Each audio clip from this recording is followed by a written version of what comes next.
Bonsoir à tous et à tous, bonsoir à tous les suiveurs et à tous les inconditionnels de Grégoire Omnisol. Le nouvel entraîneur de la Juve se nomme Andrea Pirlo. Donc Andrea Pirlo, moom le Juve fal nouvel entraîneur parce que après le débarquement de Normandie, Première Guerre mondiale, mais après le licenciement, le débarquement de Maurizio Sarri, donc Ligue des Champions, ça a fait des victimes. Sarri dañ ko dàq ñu indi Andrea Pirlo. Pourquoi Juve jël Andrea Pirlo? Parce que c'est la tendance. Actuellement, loolu moo xew. Boo xoolee Solskjaer, ancien joueur de Manchester United, Lampard, ancien joueur de Chelsea, Zidane, ancien joueur du Real Madrid, Pep Guardiola, qui était un ancien joueur du Barça, Luis Enrique, ancien joueur du Barça. Léegi c'est ça la technique. On prend les anciens joueurs pour les porter à la tête des équipes, des clubs. Loolu moo xew moo tax Juve aussi loolu lañ topp. Ils n'ont pas voulu amener ay Simone Inzaghi wala ay Mauricio Pochettino. Ñu jël Andrea Pirlo, qui est une légende de la Juventus de Turin. Andrea Pirlo, ñëpp xam nañ ko, c'est un excellent joueur avec une patte droite exceptionnelle. Numéro 10, reconverti numéro 6, Pirlo a été exceptionnel avec la Juve.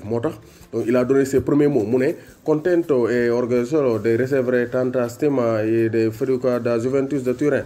Néna, je suis profondément heureux, content de recevoir un tel respect de la Juve. Nous avons nommé donc entraîneur de l'équipe première parce que moi, quand il fallait entraîneur des U23, Yagoul, Sarri Tok, ça nous dach Sarri mu jël chance. Rappelons que Pirlo a quitté le Milan AC pour la Juve.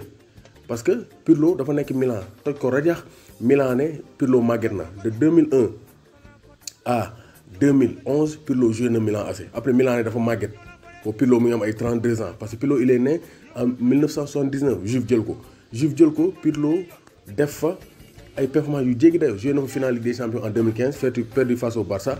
Mu joué fa 166 matchs avec la Juve, 22 buts et 31 passes décisives. Avec le Milan AC, 401 matchs, 41 buts et 31 passes décisives. Ça veut dire que Pirlo a inscrit le même nombre de passes décisives avec le Milan qu'avec la Juve, mais avec moins de temps. Avec la Juve, Tabobu, moi, il faut le âge. C'est pour dire que le football n'a pas d'âge. Pirlo est un joueur exceptionnel. On se rappelle donc de la Coupe du Monde 2006, il a été exceptionnel, contrôle orienté, il passe aveugle, surtout pour donc Grosso, Fabio Grosso. Passe en aveugle pour le but vainqueur face à l'Allemagne, 2-0, demi-finale de la Coupe du Monde 2006. Donc c'est pour dire que vraiment, le football dafa neex. De Pirlo, il a la mission de redresser la Juve et de ramener la Juve au sommet du championnat européen, qui est la Ligue des Champions. Donc Pirlo, nouvel entraîneur de la Juve, comme Chelsea avec Lampard, Manchester United avec Ole Gunnar Solskjaer, Barça avec Pep Guardiola dans les années 2009-2010, Zidane, Real Madrid.